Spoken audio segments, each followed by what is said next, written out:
नमस्कार प्यारे बच्चों, बहुत बहुत स्वागत है आपका अपने YouTube channel NCERT study point पे। और मेरा नाम है अर्जुन। ठीक है, तो आगे चलते हैं। देखो, जैसे कि आपको पता होगा कि हमने अपना पहला बुक ख़त्म कर लिया था और हम अपने दूसरे बुक पे आ चुके हैं। तो इसी बुक में हम आगे चलते हैं। तो जो आपका पहला बुक का विषय सूची है वो इस प्रकार से है, और जो आपका दूसरा दूसरा बुक का जो विषय सूची है वो इस प्रकार से है। तो हम अपना पहला जो अध्याय है जिसका नाम है यात्रियों के नज़रिए, वैसे ये पांचवा अध्याय है, इसको हमने शुरू कर दिया था। इसका जो पार्ट 1 है वो मैंने आपको करा दिया था। वो वीडियो आप हमारा जो प्ले लिस्ट होता है उसमें आप जाकर देख सकते हो। तो ये जो हमारा वीडियो है ये हमारा पार्ट 2 है इस चैप्टर का। ठीक है, चैप्टर के बारे में आपको पता ही है, यात्रियों के नज़रिए। इसमें 3 यात्री थे जैसा कि मैंने आपको पार्ट 1 में बताया था। और इनका जो नज़रिया है वो भारत के ऊपर कैसा था, सदी भी बता दिया मैंने आपको, समय सीमा कैसी है, बुक का अर्थ क्या है, सभी मैंने आपको पार्ट 1 में बता रखा है। और बाकी आपको यहाँ पर, अगर आप हमारे वीडियो को देख रहे हो, ठीक है, तो आप 1 मिनट के लिए पॉज करो और बाकी आप नीचे आकर सब्सक्राइब कर सकते हो। ठीक है, और बाकी आपने ग्रुप ज्वाइन नहीं किया और इसको ज्वाइन कर दें। हमारा जो ग्रुप है टेलीग्राम ऐप पर है। ग्रुप का नाम A.K NCERT स्टडी पॉइंट है। ठीक है, और बाकी आपने अभी तक मुझे इंस्टाग्राम पे फॉलो नहीं किया है तो आप मुझे इंस्टाग्राम पे फॉलो करें। और यूज़र नेम आप सभी के सामने यहाँ पर लिखा हुआ है। और बदले में आपकी कोई भी क्वेरी हो, कुछ भी आपको पूछना हो, तो आप मुझसे पर्सनली वहाँ पे पूछ सकते हो। ठीक है, तो आगे चलते हैं। देखो, जो आपका सिलेबस है आपके बोर्ड एग्जाम के अकॉर्डिंग मैंने आपको पार्ट 1 में एकदम बता दिया था पढ़ के। ठीक है, तो आप इसको पढ़ सकते हो, वीडियो को पॉज करो और इसको पढ़ सकते हो। ठीक है, तो हम आगे बढ़ते हैं। और आपने चौथा चैप्टर नहीं पढ़ा तो आप पढ़ सकते हो। इसका जो ये हमारा वीडियो है ना, इसका ये जो वीडियो है ये आपको मिल जाएगा प्ले लिस्ट पर। जो हमारे चैनल पे है वहाँ पे आप जाओगे तो वहाँ पे आपको देखने को मिल जाएगा। तो जो हमारे टॉपिक होते हैं ना वो इतने बनते हैं। मैंने आपको पार्ट 1 में बिल्कुल विस्तार से बताया था कि हमारे टोटल टॉपिक इतने बनते हैं और इतने ही टॉपिक को हमको समझना है। और इस अध्याय में पूरा जितना भी टॉपिक बनता है वो इतना ही बनता है, इससे बाहर कुछ नहीं बनता। तो ऊपर के जो 5 टॉपिक दिख रहे हैं ना आपको, ये मैंने पार्ट 1 में पढ़ा दिया था। तो आज हम छठा टॉपिक देखेंगे, 7वां नंबर का देखेंगे, 8वें नंबर वाला टॉपिक देखेंगे, 9वें नंबर और 10वें नंबर। आज हम इस वीडियो में पूरा का पूरा इब्न बतूता को पढ़ने वाले हैं। इसके बाद एक हमारा पार्ट 3 आएगा, उसमें हम फ्रांसवा वर्नियर को समझ लेंगे। तो क्या हम पढ़ेंगे इसमें वो समझ लो। देखो, इब्न बतूता का जीवन परिचय पढ़ेंगे, इब्न बतूता भारत कैसे आया था ये समझेंगे, भारत देश पर इब्न बतूता का नज़रिया कैसा है, इब्न बतूता का संचार प्रणाली कैसी है। मतलब इब्न बतूता ने कहा था कि जो भारत का संचार प्रणाली है ना, यानी एक कोई चीज़ को, एक विचार को दूसरे विचार तक, दूसरे दिमाग तक, दूसरे जगह तक पहुंचाने को ही हम बोलते हैं संचार। ठीक है, अब प्रणाली मतलब होता है तरीका, यानी संचार प्रणाली कैसी थी ये बताया था इब्न बतूता ने भारत का। तिहल्ला पुस्तक पढ़ लेंगे जो इब्न बतूता ने लिखा था। बहुत ही अच्छा यात्री था ये और बहुत ही जिद्दी यात्री था। ठीक है, इसकी भूमिका बहुत है यहाँ पर। देखो, पहले मैं आपको थोड़ा बताना चाहूँगा, ये हमारा पहला यात्री था अल बिरूनी। ये हमने पार्ट 1 में बिल्कुल विस्तार से समझ लिया था। लिंक जो है ना, इस वीडियो को वैसे आप प्ले लिस्ट पर जाकर देख सकते हो, वहाँ पे आपको दिख जाएगा। हमने बना रखा है क्लास 12 हिस्ट्री का न्यू कोर्स का एक प्ले लिस्ट, वहाँ पर आप देख सकते हो। तो यहाँ पे हम बात करेंगे, ये आया है 11वीं शताब्दी, यानी 1001 से लेकर कहीं ना कहीं 1100 के समय जो है, इसको हम 11वीं शताब्दी कहते हैं। तो इसका और इसका जो उम्र का फर्क है वो 300 साल है। 11वीं शताब्दी, 12वीं 100 साल, 13वीं 200 साल, 14वीं 300 साल। इब्न बतूता और अल बिरूनी का उम्र की बात करें तो इन दोनों की उम्र में 300 साल का फर्क है। समझ गए? अब इब्न बतूता और फ्रांसवा बर्नियर की उम्र में 300 साल का फर्क। अब अल बिरूनी और फ्रांसवा बर्नियर की उम्र में 600 साल का फर्क। समझ रहे हो? इन तीनों का उम्र बराबर नहीं है, तीनों एक दूसरे से 300 साल छोटे हैं। समझ रहे हो? 300 साल आम बात नहीं होता, 3 व्यक्ति का उम्र हो जाता है 300 साल। तो ये बताओ किस जमाने में आया था अल बिरूनी। अब इब्न बतूता कब आया? फ्रांसवा बर्नियर तो अभी आया था 17वीं शताब्दी, ज़्यादा प्राचीन नहीं है इसका समय काल। समझ गए? सबसे छोटा है, या हाँ सबसे बड़ा है हमारा अल बिरूनी, इससे फ्रांसवा बर्नियर से 600 साल बड़ा है। और इब्न बतूता जो है अल बिरूनी से छोटा है, जो कि इससे 300 साल छोटा है, इससे भी 300 साल छोटा है, बीच का है ये, ठीक है। और ये मान लो इसका सीधा। तो समझ गए इन तीनों की उम्र का फर्क। तो आज हम पूरा का पूरा इब्न बतूता को समझेंगे। इब्न बतूता भारत कैसे आया था, इसका नज़रिया कैसा था। ये वैसे बता दूं तो 14वीं शताब्दी में आया था, 14वीं सदी में आया था। इब्न बतूता इसका नाम है ना। तो ये हम समझते हैं इसका पूरा इतिहास।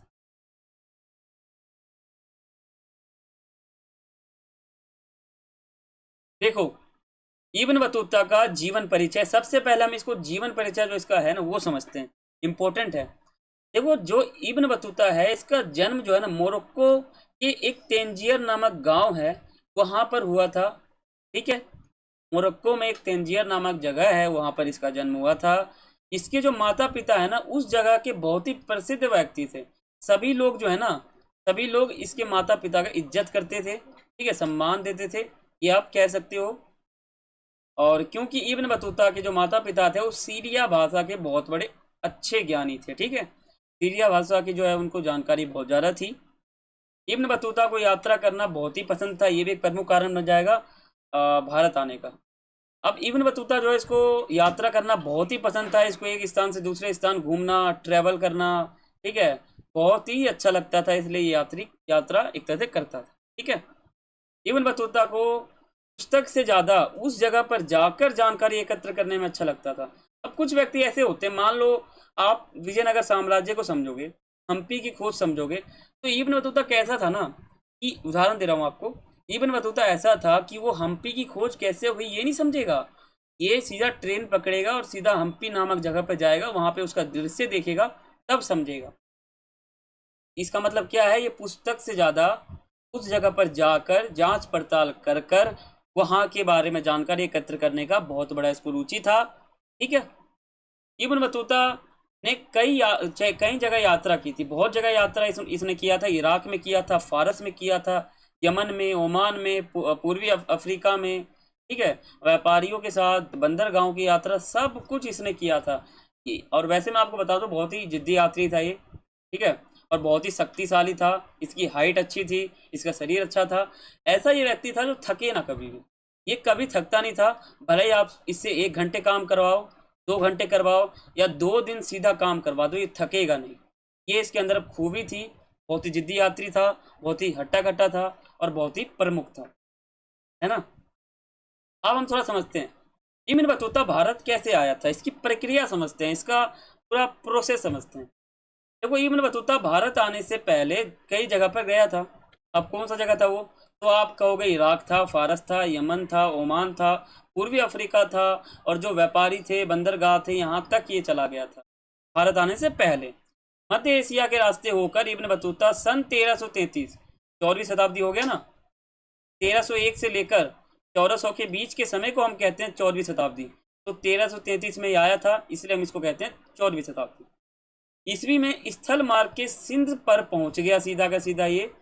इब्न बतूता ने दिल्ली के सुल्तान मोहम्मद बिग तुगलक के बारे में सुना था, ठीक है।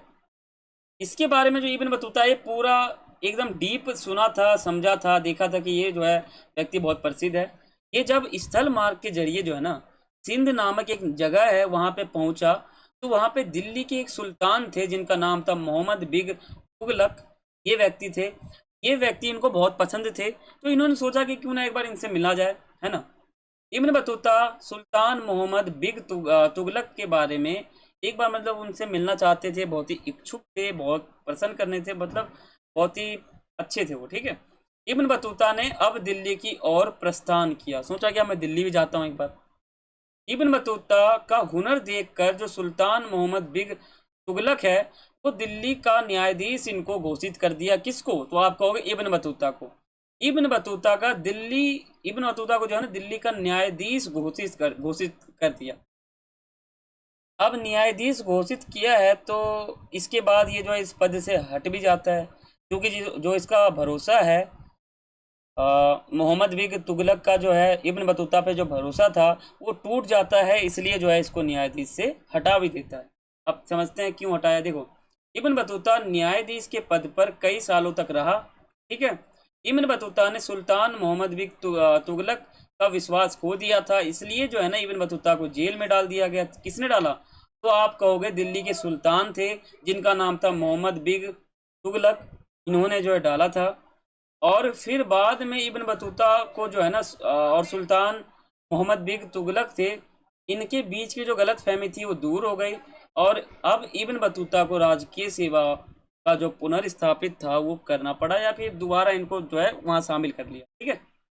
और फिर 1342 ईस्वी में मंगोल के शासक के पास सुल्तान मोहम्मद बिन तुगलक के दूत के रूप में इब्न बतूता को चीन जाने का एक नया मौका मिला। ठीक है, एक दूत के रूप में जो है मौका मिला जाने का। और फिर वो चीन गया, फिर श्रीलंका गया, मालदीव गया और बंगाल गया, फिर समुद्र रास्ते से चीनी बंदरगाह भी गया। ऐसे ही इब्न बतूता यात्राएं करता रहा। ठीक है। इब्न बतूता एक जिद्दी यात्री था और बहुत ही फिट हट्टा कट्टा यात्री था, मैंने आपको पहले बताया। और देखो पीछे आप एक बार समझो, ये भारत का मैप है और ये पूरा यात्रा करते रहता है, बहुत यात्रा करता है ये। ठीक है, यात्रा करना इसको बहुत पसंद था, आप समझ गए होंगे। अब हम थोड़ा सा बात करते हैं आगे, भारत देश पर इब्न बतूता का जो नज़रिया था वो कैसा था। देखो भारत में तो आया था इब्न बतूता, लेकिन भारत के जो लोग हैं उनके बारे में इब्न बतूता क्या सोच रहा था, क्या कह रहा था। ठीक है, इब्न बतूता जब भारत आया तब वह भारत के बाजारों में घूमा। ये देख रहे हो बाजार है कुछ, बाजार में घूमा और घूमते घूमते सोचा, इब्न बतूता ने सोचा कि जो भारत भारत के शहर है ना उनको अवसरों के रूप में देखा। भारत के जो शहर है, उनके जो लोग हैं, उनको एक अवसरों के रूप में देखा। इब्न बतूता ने बताया कि अगर किसी के पास कौशल है, इच्छा है, तो इस शहरों के अवसरों की कमी नहीं है। ठीक है, शहर बहुत ही भीड़ भाड़ और आबादी वाले थे और सड़कें बहुत ही चमक धमक रही थी। ये किसकी खूबी बता रहा है? ये बता रहा है भारत देश के शहर के सड़क की। बाजार बहुत ही सुंदर थे, वहाँ के बहुत ही फैसिलिटीज थे वहाँ पे, और भारत में अलग अलग प्रकार की वस्तुएं मिल रही थी। ठीक है, इब्न बतूता ने दिल्ली को एक बहुत ही बड़ा विशाल शहर बताया, और इब्न बतूता ने भारत की बाजारों में बहुत सारे मंदिरों और मस्जिद को देखा, समझा, और उसने सोचा कि और यहाँ पे जो है कपड़े भी मिल रहे थे अच्छे। ठीक है, और मंदिर भी थी, मस्जिद भी थी, बहुत सारे सामान थे, जगह थे, स्थान थे। अब इब्न बतूता ने जो है ना भारत की जो संचार प्रणाली है ना इसको दो भागों में बताया है, दो भागों में बताकर जो है वर्णन किया है, समझाया है, उसी को समझते हैं। इब्न बतूता द्वारा भारत के दो प्रकार की जो संचार प्रणाली है ना, संचार प्रणाली दो प्रकार की है। पहला, डाक व्यवस्था को दो प्रकार से बताया है। पहला है अश्व डाक व्यवस्था और दूसरा है पैदल डाक व्यवस्था। ये दो व्यवस्था जो है ना इब्न बतूता ने बताया था संचार प्रणाली। इब्न बतूता जो है ना अश्व डाक व्यवस्था में क्या कहता है, इसमें एक ये होता है ऊंट या घोड़ा कह सकते हैं, इसमें व्यक्ति जाता था संदेश लेकर, और एक हम इसको कह सकते हैं पैदल, ये पैदल जाता था और संदेश पहुंचाता था। ठीक है, पहले हम समझते हैं अश्व डाक व्यवस्था को। देखो इस व्यवस्था को हम उल्लक भी कहते हैं, उल्लक भी कहते हैं इसको हम, इसका दूसरा नाम है। इस व्यवस्था में हर 4 मील पर राजकीय घोड़े होते थे खड़े। ठीक है, और घोड़े संदेश लेकर जाते थे। देखो मान लो 4 मील का दूरी है, यहाँ पे एक घोड़ा, दो घोड़ा, तीन घोड़ा, चार घोड़ा खड़ा है, व्यक्ति आएगा, घोड़े को बोलेगा भाई यहाँ पे चल, संदेश देगा, बैठ जाएगा उसके ऊपर और चला जाएगा वो। ठीक है, इसको कहते हैं हम अश्व डाक व्यवस्था। ये पहला व्यवस्था था संचार प्रणाली का, जो किसने दिया था? तो आपको इब्न बतूता ने दिया था। दूसरा हमारा है पैदल डाक व्यवस्था, इसमें पैदल चलना था, इसमें कुछ था नहीं। इस व्यवस्था में प्रत्येक मील की जो है वो 3 अवस्थाएं थी, जिन्हें दावा कहते हैं, इसका दूसरा नाम है। इसमें संदेश वाहक के हाथ में एक छड़ होता था और वो दौड़ता था छड़ को लेकर, और उसकी छड़ में घंटियां बंधी होती थी। ठीक है, जैसा कि यहाँ बंधा भी एक दो, ये देखो एक और ये, ऐसे भागते थे ये लोग। हर मील पर संदेश वाहक छड़ लेने के लिए तैयार रहता था, एक भाग के जाएगा, दूसरे को पकड़ाएगा, एक दूसरा भागेगा, दूसरे को पकड़ाएगा, ऐसे। रिहल्ला पुस्तक ये हमारा है, इस इब्न बतूता का एक लास्ट टॉपिक है रिहल्ला। देखो रिहल्ला जो पुस्तक है बहुत ही अच्छा पुस्तक है, इब्न बतूता ने लिखा था ये, लेखक इब्न बतूता है, भाषा अरबी है, ये पूरी पुस्तक अरबी भाषा में लिखी हुई है। ठीक है, इब्न बतूता एक हठीला जिद्दी यात्री था, मैंने आपको बताया। इब्न बतूता जो किताब लिखा था उसे हम रियल्ला कहते हैं। विषय वस्तु क्या है, इस पूरी पुस्तक में हमें क्या मिलता है, तो देखो यह पुस्तक जो है ना इब्न बतूता की एक यात्रा वृत्तांत है। पूरी यात्रा उसने की और उसका एक पुस्तक लिख दिया, उसी को हम कहते हैं यात्रा वृत्तांत। और इस यात्रा वृत्तांत से हमें उस समय के बारे में बहुत से जानकारियां मिल जाती है।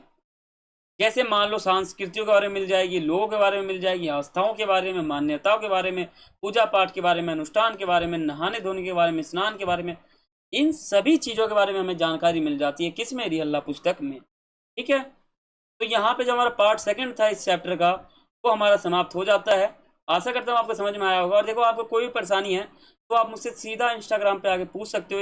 इस वीडियो में जितने भी पढ़ाए गए टॉपिक थे ना वो आप एक नोट्स बना के लिख सकते हो। ठीक है, आप एक नोट्स बना लो, मेरा वीडियो देखो, आप नोट्स बना लो और नोट्स बनाने के बाद आप एक बार एनसीईआरटी बुक पढ़ लो। आपके 95 प्लस भी नंबर आ सकते हैं। मैं 90 बोलता हूँ लेकिन 95 भी आ सकते हैं। ठीक है, और बाकी कुछ भी आपको पूछना हो इस चैप्टर से रिलेटेड या अन्य चैप्टर से संबंधित तो आप मुझसे सीधा इंस्टाग्राम पे पूछ सकते हो या फिर मुझे आप कमेंट कर सकते हो यूट्यूब पे। ठीक है, तो मिलते हैं अगले वीडियो में, तब तक के लिए सभी को थैंक्स फॉर वॉचिंग।